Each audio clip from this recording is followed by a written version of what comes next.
The story begins in 1963. Yigal Yadin and his team performed famous archeological excavations in the famous world-renowned fortress known as Methuselah or Masada.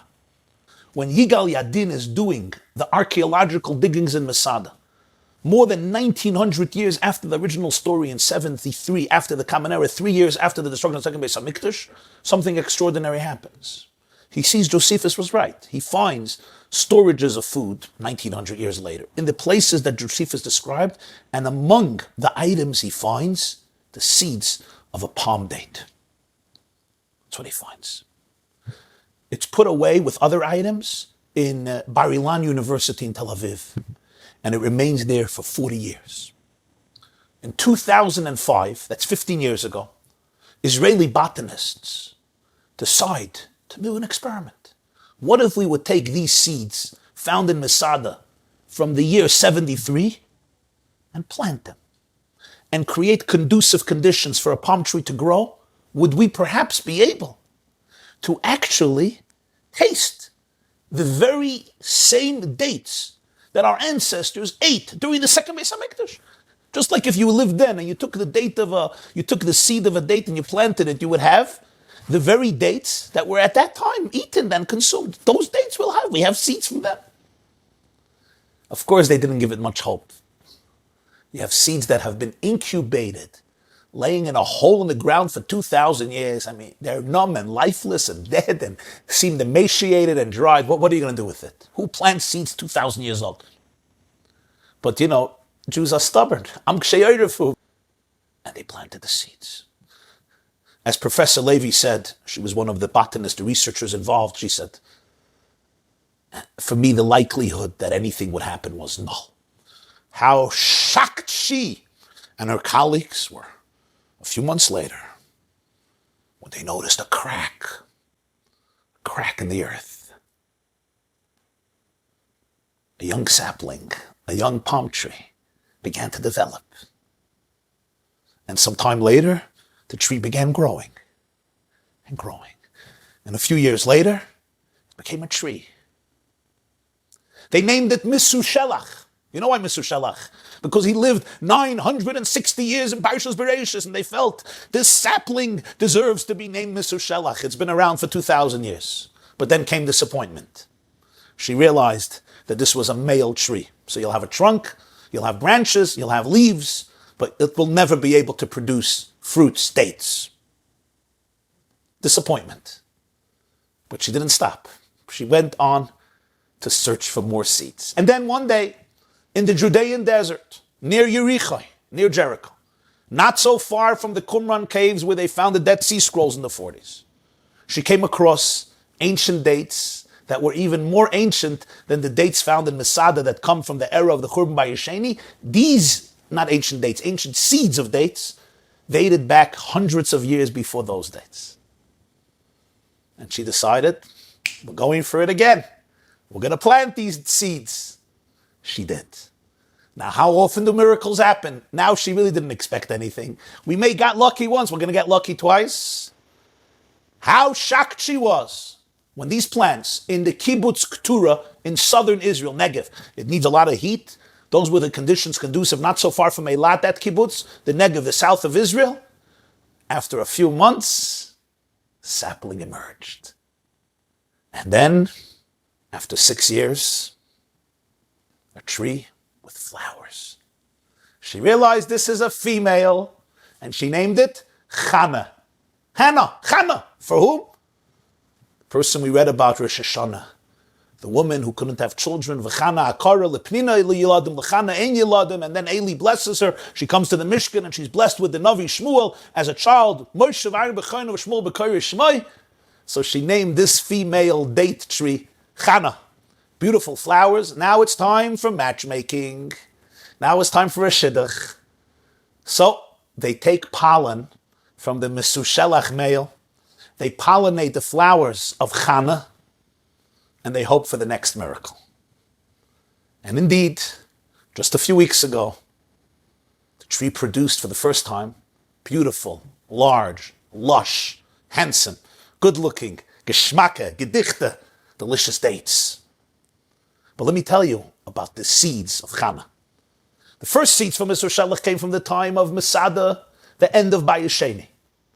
These other seeds from the female date tree that produced the dates were dated, the idea, 400 or 500 years before that, which means the 4th century before the Common Era, and they identified it as seeds that came from Iraq, from Bavel. This is, of course, the era of Churban Bayis Rishon, when the Jews were exiled from Eretz Yisrael by Nebuchadnezzar into Bavel, into Babylonia, present-day Iraq, and the same century when they come back with Ezra and Nehemiah and Zerubbabel, the time of Chagai, Zechariah, Malachi, the era of Purim, when Cyrus the Great gives the Jews permission to come back, and apparently they brought with them seeds and dates from Iraq that end up in Eretz Yisrael, including in the Judean desert. And now it came the time for the scientists to pluck the dates.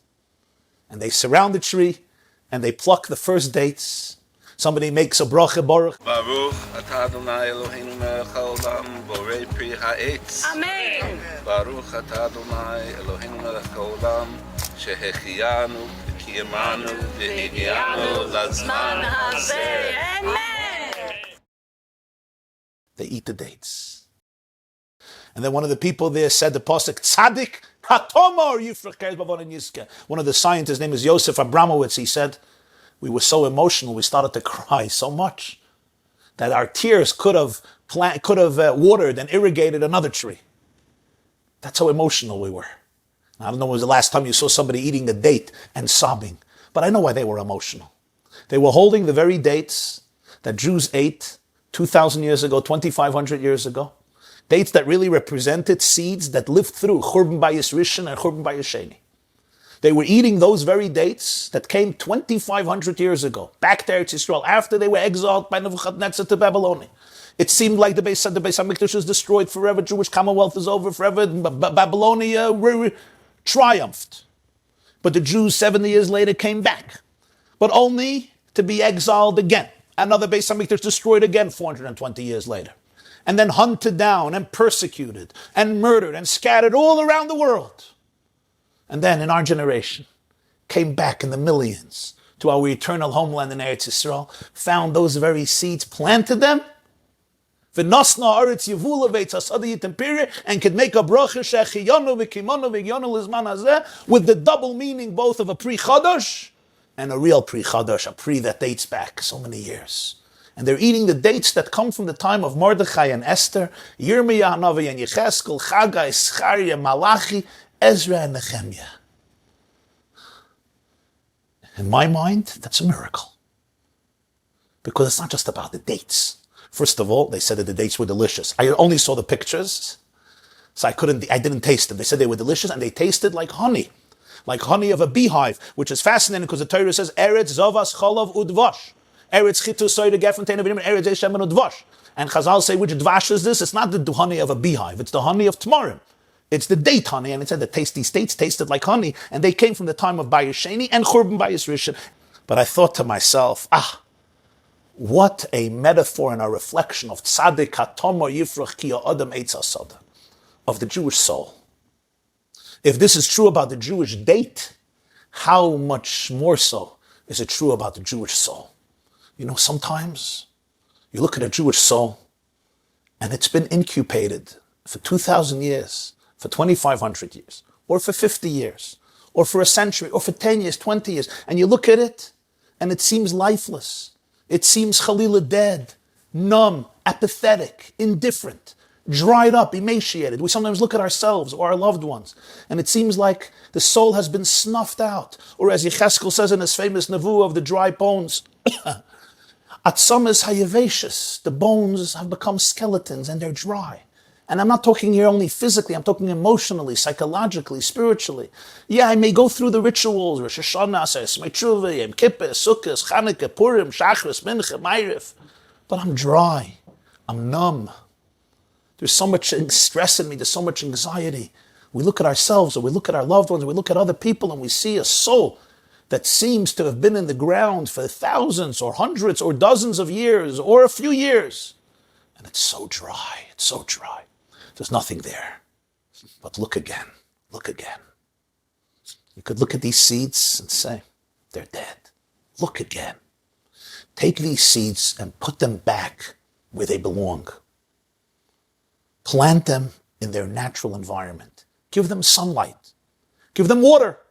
Give them earth. Give them air. Give them the nutrients that they need. And suddenly, these ancient seeds that have been declared dead for millennia will be vibrating with life, will be bustling with life. Isn't this true about every single one of God's children? Bonim atem Hashem alekechem, bein kach ubein kach atem kruyim bonim.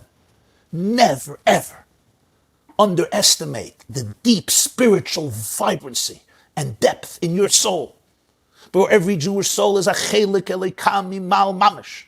It's a fragment kavayochel of the Rebbeinu Shalom, a piece of Hashem, a ray of infinity, a fragment of heaven on earth. Even if you look at a soul like yours, or your child's, or your grandchild's, or your friend's child, or anybody, and it seems emaciated and dry, don't fall prey to the external facade, to the external deceptions. Al tabet al mareyu, Hashem says to Shmuel Hanavi. Ki ha'adam yireh le'einayim v'Hashem yireh le'vav. Look deeper. Go deeper. Because just like those seeds, they had the DNA of 2,500 years of Eretz Yisrael and of Jewish history. And what does your soul have? Your soul has the DNA of 3,800 years of Jewish history. Avraham and Sarah, Yitzchak and Rivka, Yaakov, Rachel and Leah. Moshe Rabbeinu and Yehoshua, Shimshon and David and Shlomo. Yirmiyah and Yecheskel and Amos and Chagai. Mordechai and Esther. The Zugas and the Tanoim and Amiroim. Rabbi Akiva and Rabbi Yochanan ben Zakkai. Reb Meir, Reb Yehuda and Reb Shimon.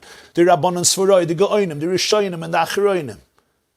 And your matriarchs, your great-grandmothers of thousands of years, all live, epigenetics, they all live in your genes, all their faith and wisdom and resilience and fortitude and depth and commitment and sacrifice and spirituality and holiness and purity. It's all there, it's bustling there, it's embedded in the DNA, physically and spiritually. We carry the genes of Ma'amad Har Sinai, and we carry the genes of Avos, and we carry the genes of the Tanoim and the Amirayim and the Rishonim and the Acharonim. We may look in the mirror and feel that we're empty and dry, but look deeper.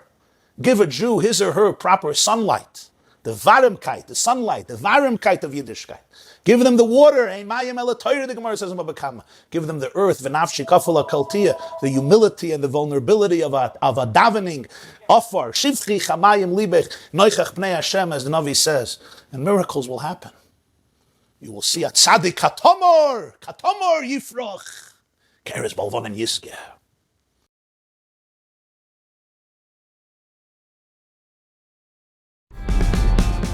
TheYeshiva.net